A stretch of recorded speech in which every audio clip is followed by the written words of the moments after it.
In the opening scenes, we see a happy married couple. Jim Hansen surprised his wife Linda with a new, big house. Linda was overjoyed and embraced her beloved husband. The couple plans to have children and become a real family.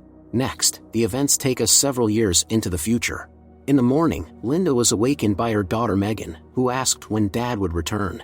Linda told her that he had gone on a business trip for just one day. Their older daughter Bridget asked the mother to hurry, as they were running late for school. Linda dropped her daughters off at school and then went about her daily routine, including jogging.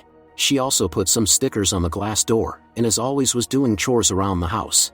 For her, it was just an ordinary day. During the day, Linda had a phone call with her best friend Annie, who was picking out a dress for an upcoming date. After the call, Linda listened to a voicemail from her husband, confessing that everything he had said in front of the kids the day before was true. Jim wanted Linda to know this. Not understanding what he meant, Linda lit a cigarette and left her husband a message asking him to call her back. Suddenly, the doorbell rang. Sheriff Riley stood on the doorstep, bringing tragic news. Jim had been in a car accident and perished on the spot. Linda was not immediately able to take in the sheriff's words. What she heard made her physically sick. According to the sheriff, this had happened yesterday. Linda in tears insisted that it couldn't be true because she had just heard her husband's voice on the answering machine. However, Sheriff Riley assured her that there was no mistake. It had happened yesterday, but Linda wasn't home, so she wasn't informed. Concerned about the woman's condition, Sheriff Riley left her his calling card and left. Linda in turn couldn't come to terms with what had just happened. It all seemed unreal. Later, Linda picked up her daughters from school, who immediately sensed that something was wrong. At home, Linda told them that their father had passed away. It was the hardest moment of her life. Linda's mother came to the Hansens' home, distracting the girls by putting together a jigsaw puzzle while Linda tried to reach Annie on the phone. But the friend didn't answer because she was on a date. That night, Linda couldn't sleep and smoked a lot. After putting her granddaughters to bed, the mother urged Linda to pull herself together for the sake of her daughters. They would need to contact the funeral home tomorrow and then deal with the insurance. Linda wasn't ready for this. Her mother said that there was no way to prepare for something like this, but they had no choice. As the mother went to make her own bed, Linda took a wedding photo from the shelf and reminisced. She still couldn't believe that her husband would never come back. Linda eventually fell asleep on the couch but woke up in her own bedroom. She was surprised not to find her mother in the adjacent room. She went downstairs, and her attention was drawn to Jim's briefcase and the sounds of the television coming from the kitchen. Linda was rendered speechless when she saw her husband in the kitchen, having breakfast as if nothing had happened, and watching the news on TV. Seeing her shocked expression, Jim asked her what was wrong. Linda struggled to explain that she had just had a very lifelike dream. Their daughters came down to the kitchen. The father hugged them goodbye as he got ready for work. Linda still remained bewildered, uncertain about the reality of what was happening. After dropping her daughters off at school, Linda returned home, and after some hesitation, checked the answering machine. But there were no new messages. Later while driving, she got lost in thought and almost caused an accident. A police officer approached her car, whose face looked very familiar. It was Sheriff Riley. He didn't ticket her but advised her to be more careful on the roads. Linda met with Annie and asked her if they had talked on the phone yesterday. Annie didn't understand why she was asking such a question since they talked on the phone every day. During the day, Linda as usual went for a jog and then carried out her routine household chores. She couldn't shake the feeling of déjà vu, as if she had lived this day before. All day long, Linda was plagued by a sense of foreboding. In the evening, the family gathered for dinner. Linda appeared gloomy and remained silent. At night, after Jim had fallen asleep, she touched him to make sure he was real. In the morning when Linda woke up, the husband was no longer by her side. In a panic, she began to call out for him. On the bedside table, there was a glass and a bottle of wine, and an empty lithium vial was in the sink. Linda's panic escalated. Hearing voices, she went downstairs and realized that a wake was in full swing. Many people had gathered here. The mother and the friend tried to persuade Linda to go back to sleep, but Linda remained adamant, insisting that Jim was alive. Linda went outside to her daughters. Due to her age, Megan didn't fully understand what was happening, but Bridget, who inexplicably had scars on her face, was very sad. Linda was confused, unable to distinguish between dream and reality. Hugging her daughters, Linda kept repeating that everything would be okay. During the day, they all went to the church for the funeral. Seeing the hearse, Linda told her mother that there had been a mistake. It wasn't Jim, it was someone else. Determined, Linda went to the hearse and demanded to see Jim. The funeral home staff tried to dissuade her since the accident had seriously marred Jim's appearance. But Linda continued to insist. When Linda saw the body, she fell into hysterics. Later at the cemetery, the priest delivered the farewell speech. At some point, Linda noticed a woman in the distance, watching the funeral from behind a tree.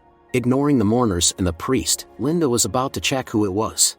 As she approached, the woman quickly expressed her condolences and prepared to leave. Linda wanted to know who she was, but the woman said they had discussed everything yesterday. Linda didn't understand anything because she was seeing the woman for the first time in her life. Saying she was sorry, the woman hurried away. Back home, while the girls watched cartoons, Linda examined the prescription for lithium and discovered that it had been prescribed by a certain Dr. Norman Roth. Asking her daughters to stay with their grandmother, Linda tried to find Dr. Norman Roth in the phone book but was unsuccessful. That's when Linda found a piece of paper with the doctor's phone number in the trash and called, but his office was closed today. Annie and Linda's mother were afraid to leave her alone. Obviously, she still hadn't accepted the fact of her husband's loss and was not in control of herself. Suddenly, there was a knock on the door, even though it was late. Linda's mother opened the door, and Dr. Norman Roth entered the house, accompanied by Sheriff Riley and someone else. It turns out they were called by the mother and Annie, who thought Linda was going crazy. Moreover, no one knows where Bridget got her scars. Linda started screaming and acting erratically. The police officer and the doctor had to compulsorily remove Linda from the house.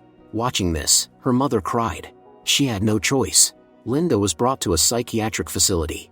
Sheriff Riley informed Dr. Roth that Linda's husband had perished on Wednesday, but she was only notified on Thursday.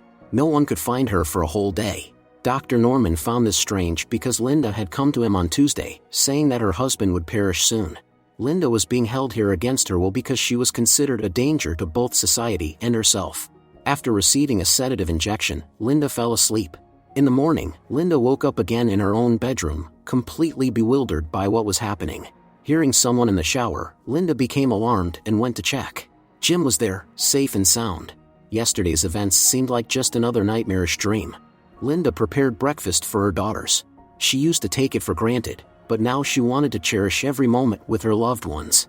After dropping her daughters off at school and asking them to be careful, Linda returned home and immediately realized that something was amiss.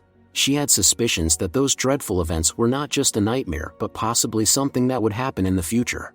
Linda rummaged through all the items in her home and finally found Dr. Norman Roth's phone number in a magazine. Linda went to his office immediately and asked if they knew each other. The doctor doubted it. Linda told him everything that had happened in the past few days. According to Linda, Dr. Roth had prescribed her lithium, but he claimed he had never done so. Linda couldn't find the medication at home, so there was no evidence. Linda was tired of waking up every morning and wondering if she was a widow that day. Suddenly, the doctor asked Linda what feelings she experienced when she heard about her husband's demise. Linda couldn't answer that question. All of this was just too strange.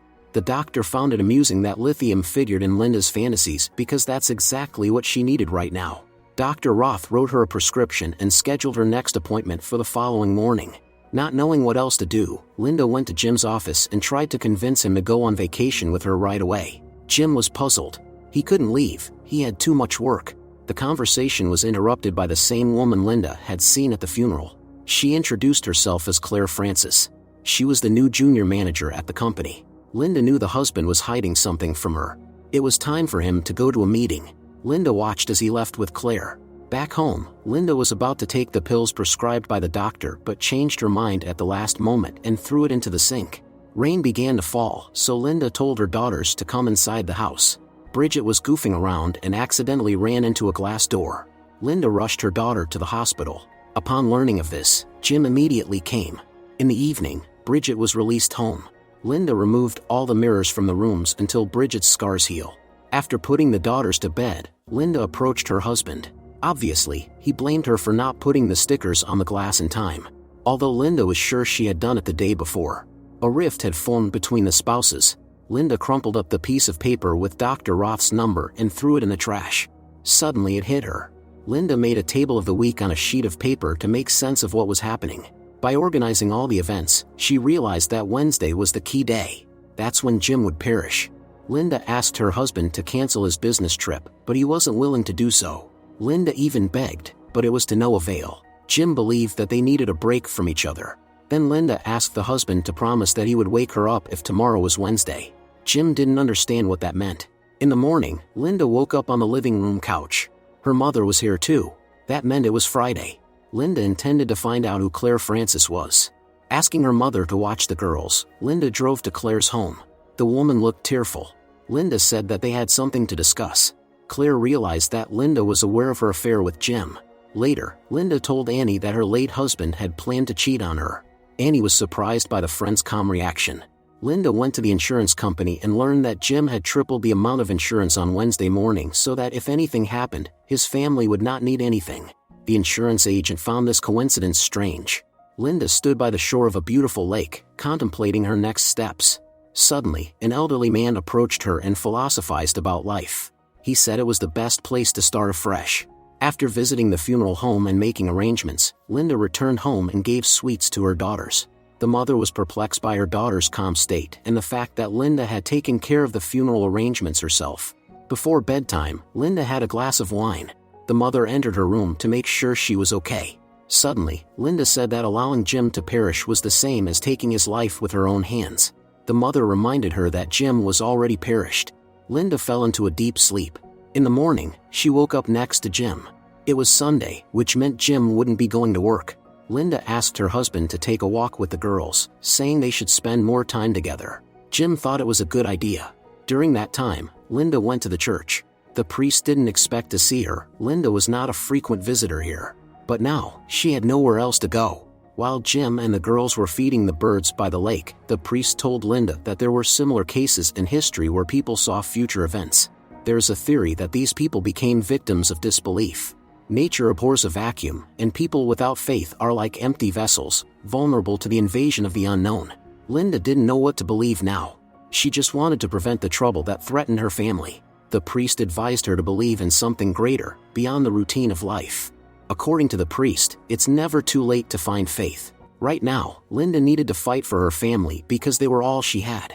Linda drove along the highway where the accident was supposed to happen on Wednesday. She wanted to understand how to prevent it. All of this felt like madness with no way out. A honking of a car brought Linda out of her musings. She arrived home before her husband and children. Jim looked guilty. Linda knew exactly what the reason was. In the evening, she prepared dinner.